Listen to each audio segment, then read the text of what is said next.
Oui. C'est bon.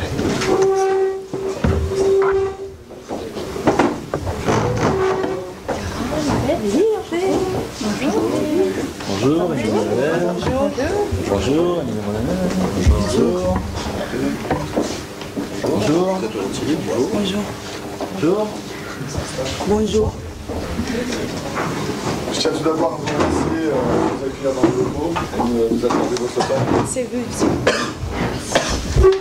Pour commencer, je vais vous présenter notre équipe. Donc Clara Lopez, Josua Perotti, Richard Mancier et Olga Tchouk et moi-même Thomas Beaufils sommes des auditeurs internes de votre groupe. Pourquoi nous sommes là? Nous avons été mandatés par la direction générale qui a établi un plan d'audit au début de l'année. Et donc nous venons vous aider dans la gestion de vos risques afin d'augmenter la performance de votre service. Le déroulement de la mission, donc nous allons vous poser une série de questions suivant votre processus d'achat. Suite à cela, nous allons effectuer un projet de rapport. Celui-ci vous sera soumis en fin de mission pour que vous puissiez y placer vos impressions et éventuellement les modifications que vous souhaitiez y apporter. Et ensuite, nous transmettrons ce rapport à la direction générale. Vous avez dû recevoir la semaine dernière un mail avec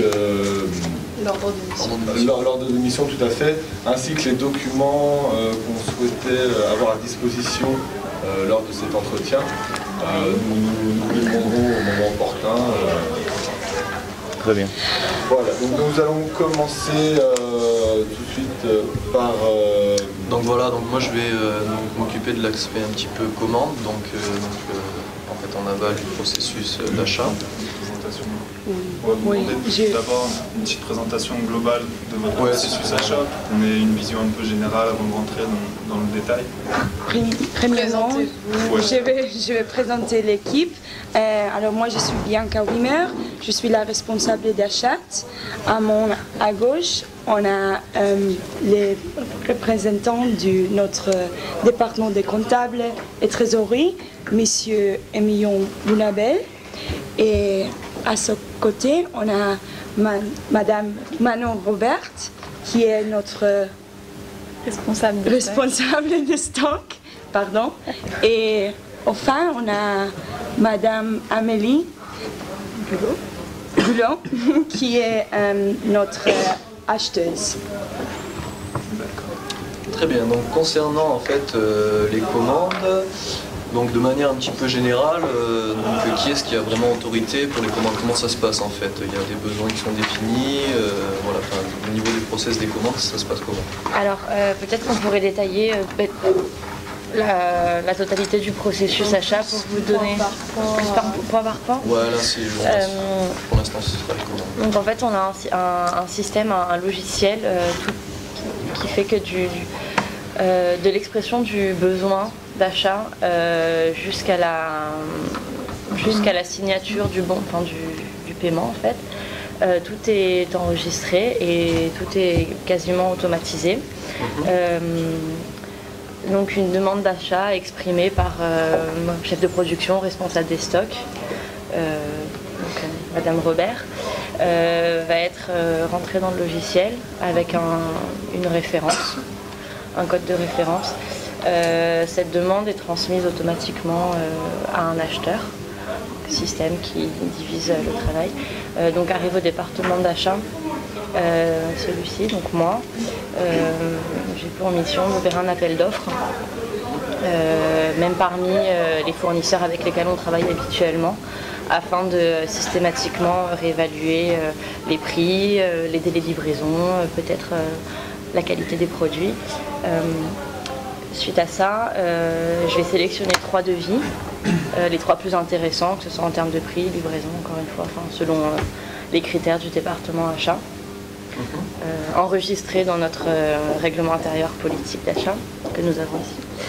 Et bien sûr, complet. Ces 3 devis, donc encore une fois, rentrés sur le système informatique avec la même référence, donc 10, ABC, peu importe, vont être transmis de manière automatique à la responsable des achats, donc Madame Wimmer, pour contrôle. On a également pour mission, si le montant de la commande est supérieur à 10 000 €, d'obtenir la validation du directeur financier, donc l'autorisation à la dépense, quoi.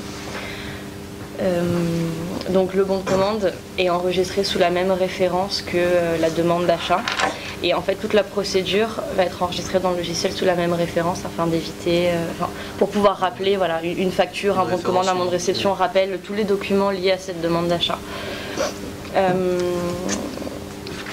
Une fois la réception, donc la commande arrive. Non, ça ce sera un point qu'on abordera par la suite. Donc c'est vrai que donc, au niveau de la DG, il y a un point qui est très sensible. Je voulais vous demander en fait ce qui assure que les produits qui sont commandés sont conformes aux normes légales et répondent aux critères donc, de l'AFSAPS en fait. Est-ce que vous avez des mécanismes spéciaux pour vérifier tout ça? Alors pour la commande, on a deux documents en fait, de réglementation à respecter, une charte éthique qui est interne au groupe. Donc je vais vous la transmettre. Donc on doit s'assurer au préalable que nos fournisseurs l'ont signée, c'est-à-dire qu'ils s'engagent à respecter cette charte. Et vous pensez que cette charte est, elle est alignée sur les critères justement de l'AFSAP, donc de l'Agence française de sécurité sanitaire des produits de santé, qui est censée non, cette charte éthique correspond à nos propres critères en interne.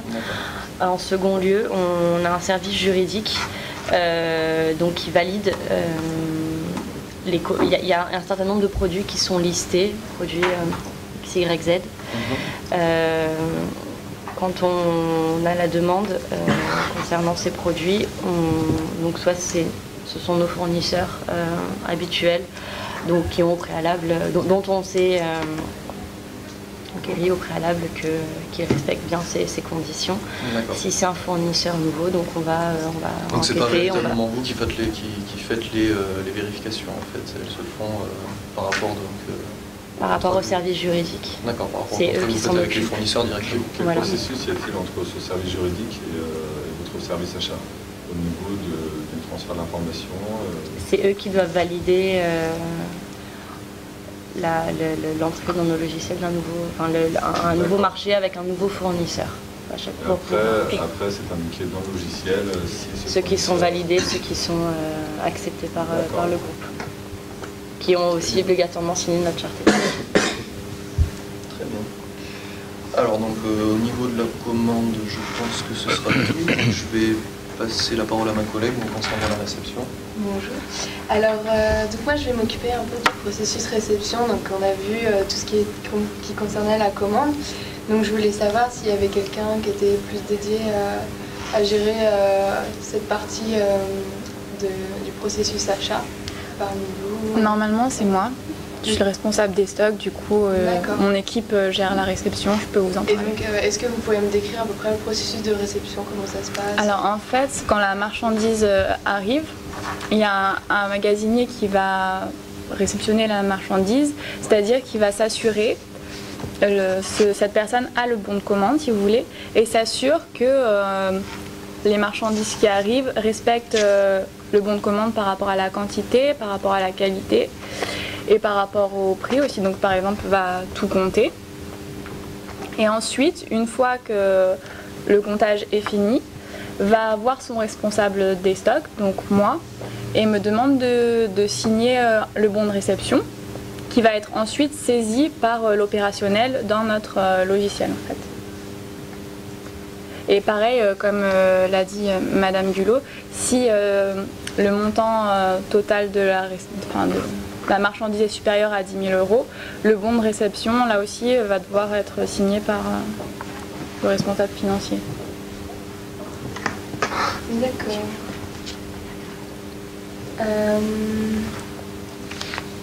Donc il le signe deux fois, si j'ai bien compris. Oui. Là, signé à la fois le bon de commande et le bon de réception. Ouais. Et donc, une petite question.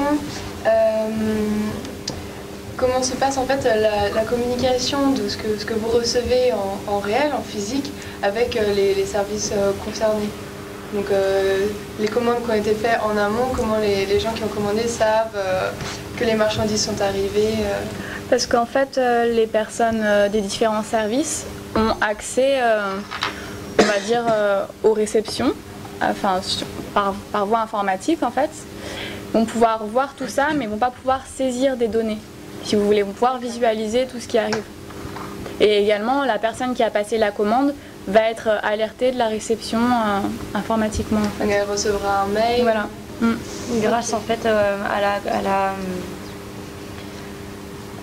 la numérotation qui reste la même de la demande d'achat jusqu'à l'enregistrement du bon de paiement. D'accord.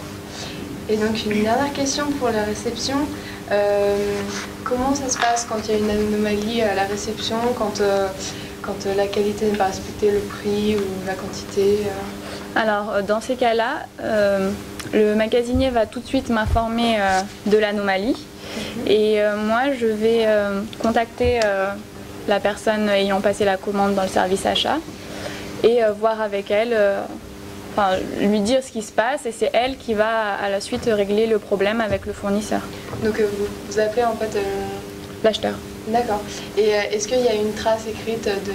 C'est rentré en informatique. Tout ce qui est réceptionné, oui, est rentré. La commande est signalée comme non conforme à telle date. Donc il crée une alerte qui aura également la même numérotation.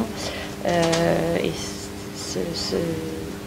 cette étiquette de non-conformité créera une alerte qui sera envoyée à l'acheteur qui a passé la commande, au responsable des achats pour qu'il soit au courant de l'anomalie, ainsi qu'à la personne qui a exprimé la demande d'achat, pour qu'il soit au courant que sa commande n'est pas arrivée ou n'est pas disponible. Et quand il y a un dépassement des délais de livraison Alors, en tant qu'acheteuse, quand je saisis mon bon de commande sur le logiciel,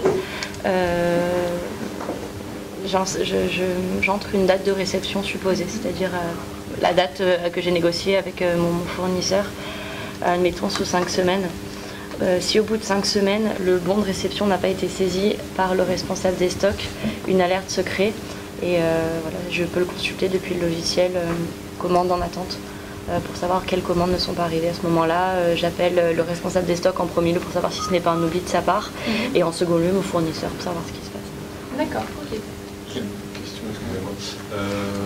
Pour revenir sur ce que vous avez dit tout à l'heure, tout est centralisé au niveau du système d'information, j'ai bien compris.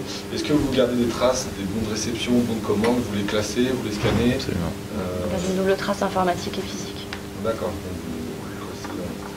Vous me disiez vis-à-vis du fournisseur, en cas de non-réception, ou s'il y a un défaut vis-à-vis de la réception, quel genre de procédure vous vous engagez vis-à-vis de ce fournisseur, s'il y a des relances spécifiques qui sont faites? Alors, on a je vous l'ai fait passer, ça fait partie on se réfère au règlement intérieur, donc à la politique d'achat. La procédure va dépendre de l'anomalie.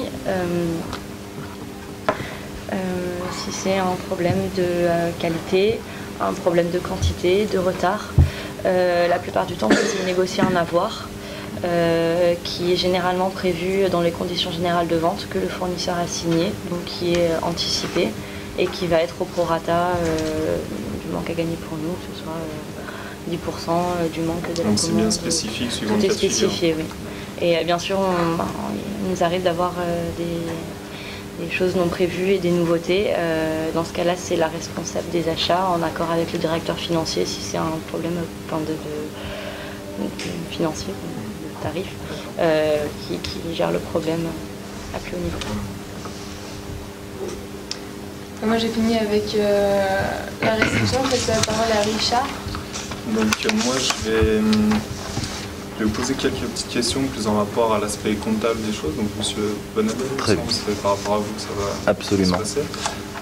Si vous pourriez dans un premier temps me dire comment sont gérées vos factures, donc est-ce que c'est aussi intégré à votre logiciel ou si c'est quelque chose de plus spécifique à la compta ou je sais pas, je vous écoute. Absolument. Alors moi, je suis habilité à opérer un enregistrement comptable, notamment via le logiciel. et à opérer un classement informatique et physique des factures. Et je suis, le cas échéant, alerté en cas de facture non saisie. Dès la réception de la facture, j'opère un rapprochement tripartite entre le bon de commande, le bon de réception et la facture, afin de vérifier leur conformité. Je vérifie aussi, conformément à la numérotation de chacun des documents, si chaque document correspond, chaque facture correspond au bon de commande et au correct bon de réception. Une fois le rapprochement opéré, j'opère également aussi à une tenue des comptes fournisseurs. Et après enregistrement de la facture, j'établis le bon à payer que je fais signer à l'acheteur et que je transmets ensuite à la trésorerie pour paiement de la prestation. D'accord. Et est-ce qu'il y a un certain niveau de montant qui va nécessiter la signature, par exemple, du directeur financier, si c'est un achat qui est conséquent? Non, c'est uniquement pas dans cette phase du processus. Non. C'est plutôt un problème qui est réglé en amont, lors de la commande, et ensuite lors de la réception et de l'établissement du bon à payer, nous considérons que c'est chose faite. D'accord. Donc vous m'avez dit, tout est réceptionné donc à la fois sur le logiciel et vous conservez une trace physique? Oui, et informatique, oui. D'accord. Vous m'avez dit également quelles sont la nature des rapprochements que vous faites, si vous pourrez, je ne sais pas si la nature des produits réceptionnés sont bien ceux qui... Alors je contrôle, donc comme je vous ai dit, la cohérence entre les trois documents, bon de commande, bon de réception, facture.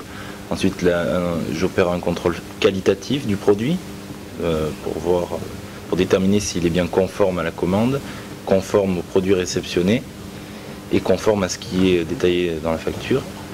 Et bien évidemment aussi un aspect pécuniaire, donc je contrôle bien sûr le montant qui est déterminé lors de la commande et celui, je le mets en rapprochement, je le rapproche à celui qui est donné dans la facture. D'accord. Et en cas de défaut ou d'anomalie entre ce rapprochement, si vous identifiez quelque chose qui n'est pas ce qui était attendu? Alors à chaque étape, si je relève un problème, j'essaie de le résoudre, mais concomitamment, j'en réfère à mon responsable, à mon supérieur hiérarchique.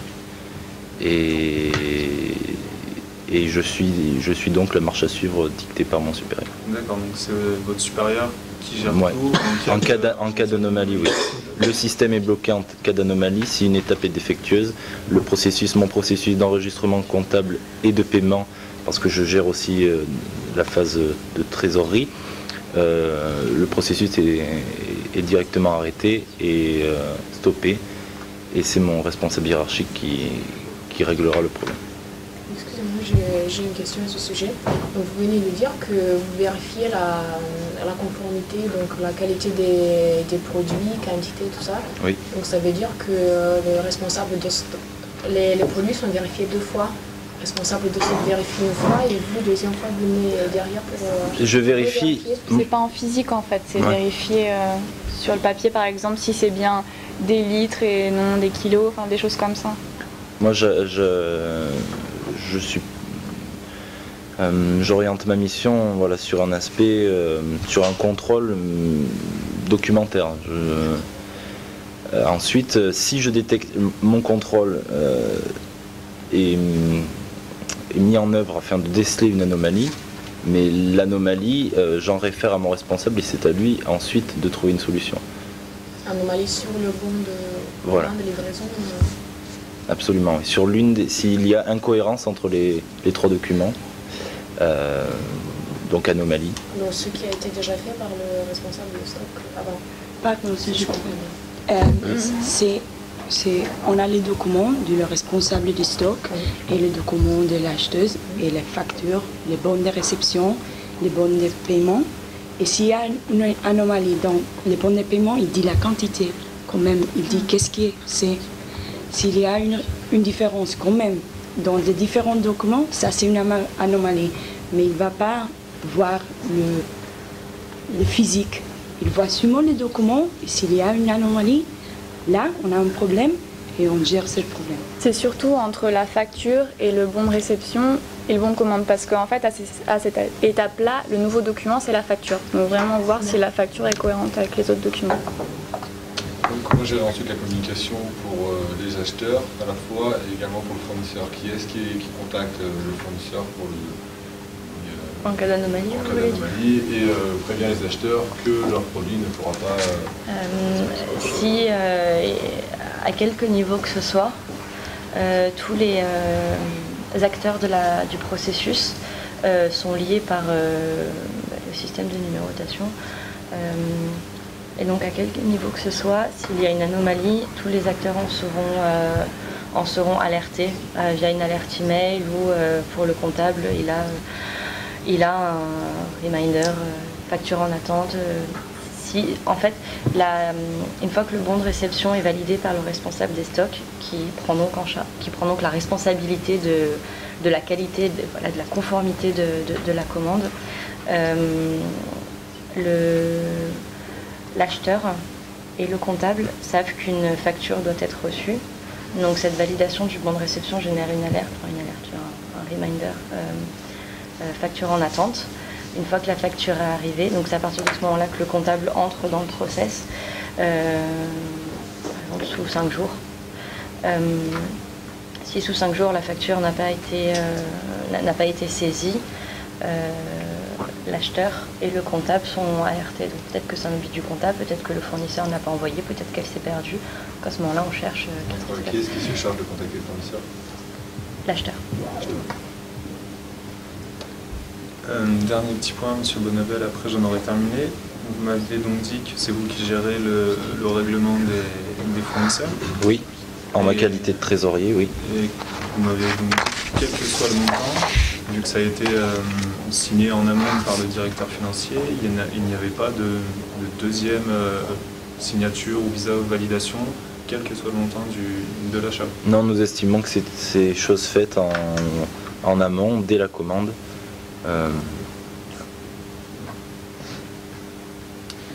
Écoutez, moi j'en aurais fini. Je vais laisser Thomas si tu as quelques questions, je pense, sur la gestion des avoirs. Je pense qu'on va continuer dans le processus d'achat, donc on parlera tout d'abord de paiement des factures. Donc pour payer la facture, quelle est la procédure qui existe à la trésorerie? Comment, vous m'avez dit tout à l'heure que vous transmettiez donc, cette facture à la trésor. Et eux ensuite, comment vous opèrent-ils le paiement? Comment le service achat et compta sont mis au courant de ce paiement par la trésor? Alors, le comptable saisit la facture, donc l'enregistre. L'acheteur, qui est à l'origine de la commande, signe le bon à payer. Voilà, c'est que sa facture est enregistrée et doit signer le bon à payer. Donc pour attester de sa connaissance de la chose, donc que la commande a abouti, qu'elle est facturée et saisie. Une fois ce bon à payer saisi, il sera transmis au trésorier qui va enregistrer le moyen de paiement, qui va signer le chèque et effectuer le virement.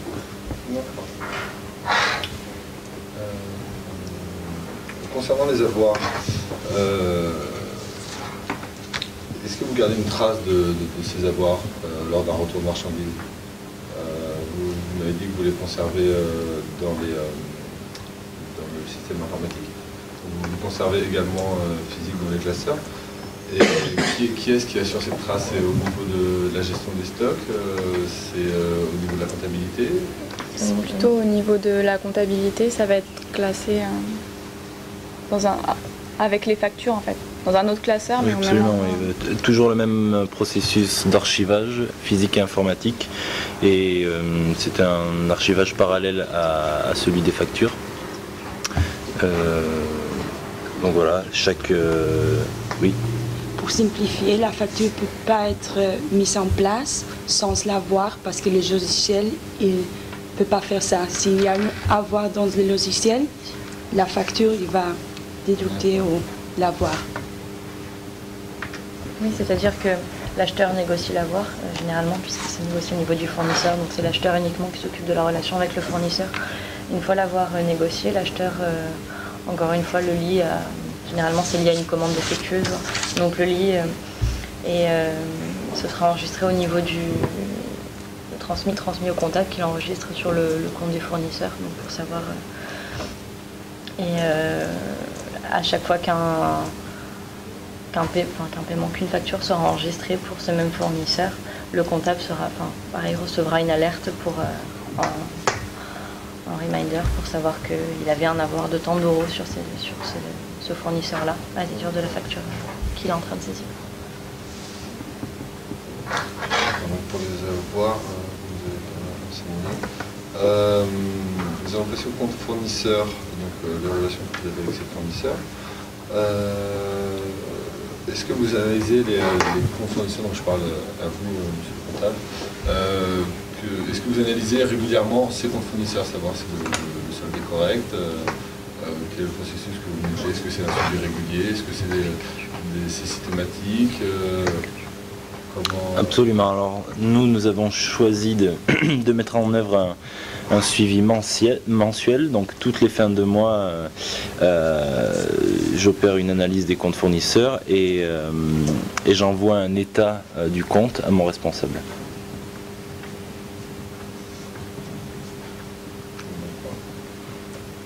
Et également, si je décèle une anomalie, j'en fais mention dans mon rapport.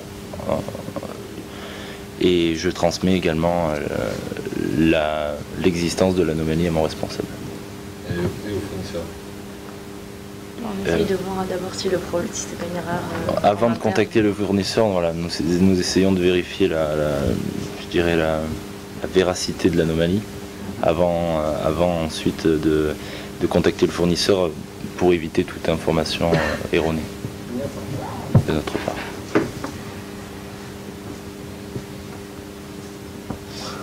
Je vous remercie d'avoir répondu à vos questions, de nous avoir accordé du temps.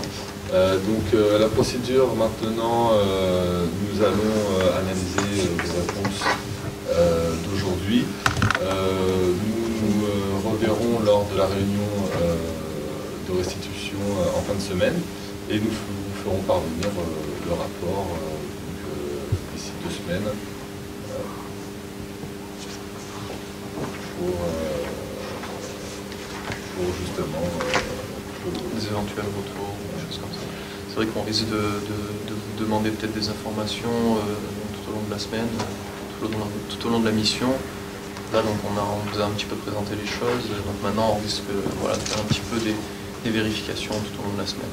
Voilà. Et n'hésitez pas si vous avez des remarques ou vous pensez à quelque chose qu'on n'a pas évoqué ou qu'on n'a pas pensé à vous demander, même vous constatez peut-être des éléments à modifier, envoyez-nous un mail. Vous avez tous nos coordonnées, on est à votre disposition pour répondre à toutes vos questions. Très bien. Permettez-moi, avant de nous quitter, de vous transmettre un document supplémentaire qui recense donc toutes nos habilitations qui ont été détaillées au cours de cet entretien et également les fiches de poste de certains d'entre nous. Très bien. Merci beaucoup. Et puis à jeudi prochain. Merci.